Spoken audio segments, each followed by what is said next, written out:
So good day to everyone. Today let's talk about a short review about the Giant specific road gravel bike Avail Ar, which is in front of us, and this is the M size for everyone who wants to know what the size is. And let's say about short, what are the pros of this bike. It costs not so much. It gives you a good quality build concerning the frame, the color, all the attention to details like spacer, special rubberized elements that doesn't prevent scratching the frame. It has 3-axle system, disc specific road brakes.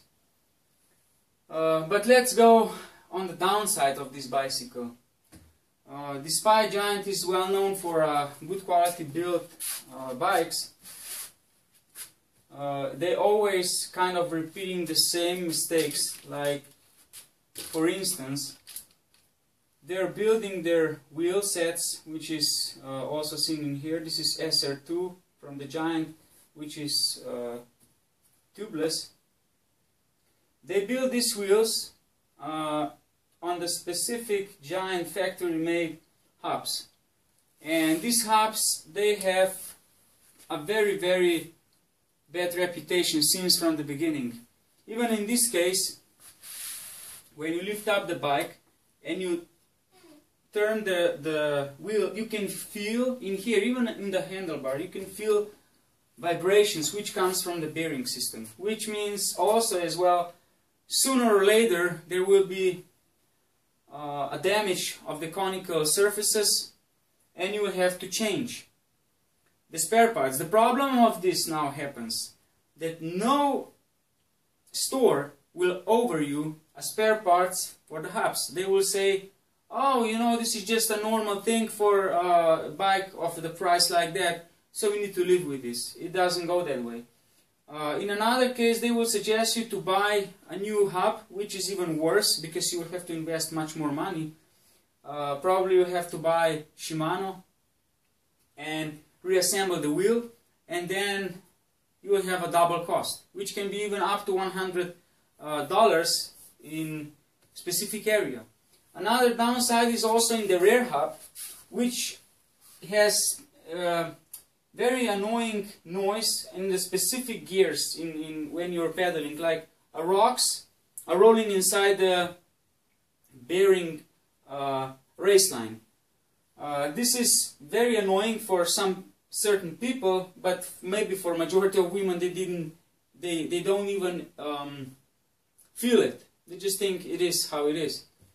Another downside of this bike is probably the proprietary seat post, which is not, once again, round, but has some kind of elliptical shape, which in 5-6 years the bike will be old. If you have some damage and you need to change it, you will be hard to find the spare part, because they will say, we have new bike now in stock now and it's different shape again, because you have an old bike, so it's maybe time you change the bike. This is how the marketing works, and this is what I don't like, because the bike can be last forever if you properly maintaining it.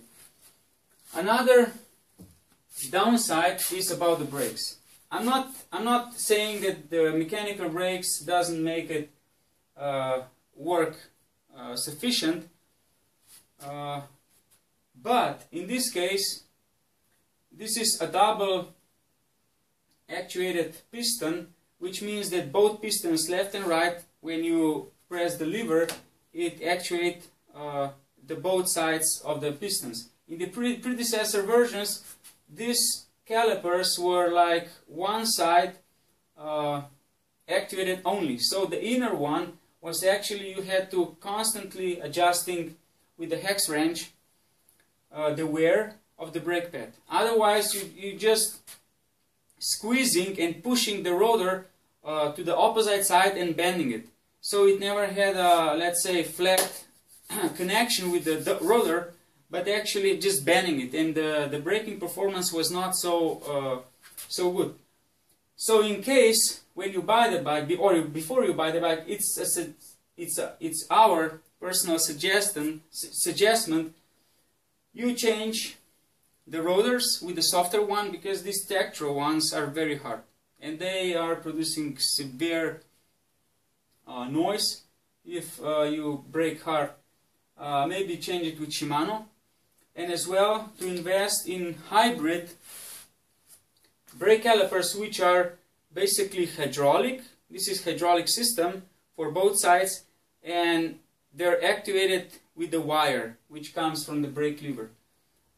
It's a little bit maybe heavier, despite it gives you much more braking force, but it's initial investment that will save a lot of problems long term. But in general, this bike,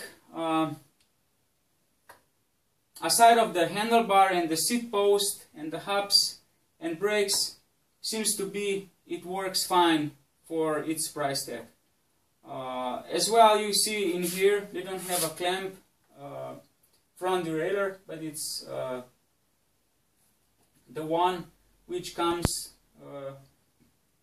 with a hanger, which is part of the brake, bike frame. The rest, I would say, yeah, if you buy the bike like this, try to understand that they need to provide you the information. Do they have a spare parts for the hubs? Because that's a pandemic problem in these giant, let's say, budget wheel systems. And as well for the higher price, don't understand me wrong, even for the higher prices of wheel sets, they don't have spare parts. If you have industrial bearings, then they will say, yeah, you can buy, you can exchange, no problem. But if you have adjustable conical bearings, they will say we don't provide it.